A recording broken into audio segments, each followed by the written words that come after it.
રાજકોટ મહાનગરપાલિકા તથા ભારત સરકારના સ્માર્ટ સિટી મિશન અંતર્ગત વિવિધ વિકાસ કામોનું ખાતમુહૂર્ત કરવામાં આવ્યું હતું। આ પ્રસંગે રાજ્યના મુખ્યમંત્રી ભૂપેન્દ્ર પટેલ વર્ચ્યુઅલી જોડાયા હતા અને 31 વિકાસ પ્રકલ્પોનું ખાતમુહૂર્ત અને લોકાર્પણ કરવામાં આવ્યું હતું। આ પ્રસંગે રાજ્ય સરકારના કેબિનેટ મંત્રી ભાનુબેન બાબરિયા પણ વિશેષ ઉપસ્થિત રહ્યા હતા અને આવતીકાલે યોજાનાર મહિલા દિવસ નિમિત્તે મહિલાઓને શુભકામના પણ પાઠવી હતી। વડાપ્રધાનના ઘરનું સ્વપ્નને સાકાર કરવા માટે વિવિધ આવાસ યોજનાની અમલવારી શરૂ કરી દેવામાં આવી છે। ત્યારે સાગરનગર અને બેટ દ્વારકા સ્લમ વિસ્તારના 193 લાભાર્થીઓને આવાસ ફાળવવા માટે કોમ્પ્યુટરાઇઝ ડ્રો પણ યોજવામાં આવ્યો હતો। રાજ્યના મુખ્યમંત્રી ભૂપેન્દ્ર પટેલની વર્ચ્યુઅલ ઉપસ્થિતિમાં તેમના વરદ હસ્તે સ્માર્ટ સિટી વિસ્તારમાં નવનિર્મિત અટલ સરોવર તથા અમૃત યોજના હેઠળના વિવિધ કામોને શરૂ કરવામાં આવ્યા હતા।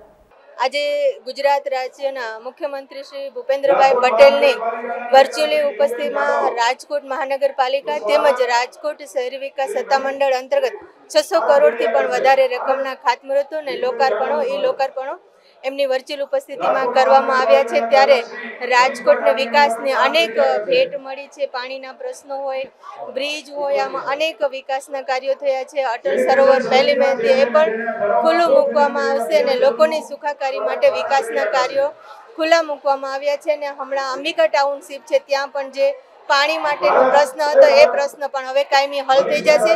એ વિધાનસભા 71ના 11 અને 12 નંબરના જે વોર્ડ છે, વોર્ડમાં પણ કાયમી પાણીની સમસ્યાઓ છે હલ થઈ જશે। અને આવતીકાલે વુમન્સ ડે છે, ત્યારે વુમન્સ ડેની બધાને ખૂબ ખૂબ શુભકામનાઓ।